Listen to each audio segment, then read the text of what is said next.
There's 3 tips I'm going to give you today that's going to help you if you have to dig out a valve to replace it. Kelly Stacks here, American Irrigator, trying to make you a better irrigator. This channel is all about irrigation installation and repair. So hit that subscribe button, give us a thumbs up and a like, and share this video if you like what you see. Now I got to get off my back. Now we've got a valve that we're going to have to replace over here at this property.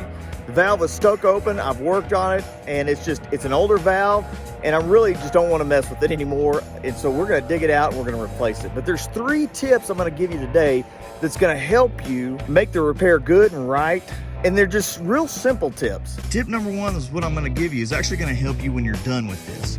Now you see I've got our valve dug out right here, but I want you to notice I've got the grass I dug out, I've got it on this side, and I've got all my dirt on this side. So when it comes to backfilling this, I can take my dirt, fill it all back in, and get all of this cleaned up, and then take my grass and put it right back around, and it'll basically look like I never was here. So that's tip number 1. Tip number 2, when you're digging out a valve that you're gonna have to cut out and replace, is you know that these valves, they're automatic valves, so they've got wires running to it.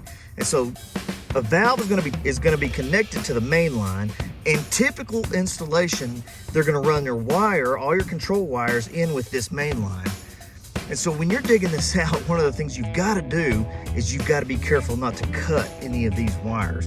Now these has actually been, I think this valve's been worked on and replaced again, or before, because it's been cut and spliced, and so we're gonna redo all that and use some good weatherproof splices here.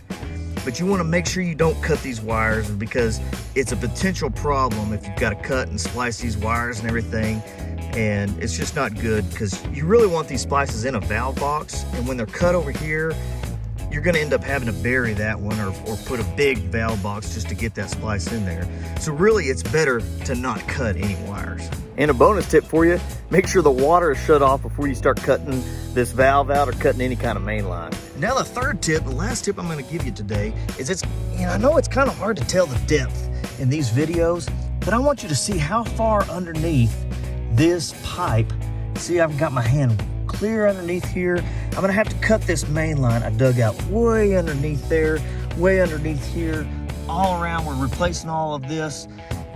And so when you're digging this out, dig out and give yourself plenty of room to cut the pipe. Any water drains out, it's gonna drain down the bottom, you can still work. And it makes the repair a whole lot easier when you actually dig it out and dig you a good hole, give yourself some room to work. So those are 3 just real simple tips that when you're doing a repair, it could be you're replacing a valve like we are today, or just doing another simple repair on a pipe or a head. You want to put the grass to one side, put the dirt on the other side, watch out for wires, don't cut any wires. So you gotta be careful when you're digging, and then dig out plenty of room.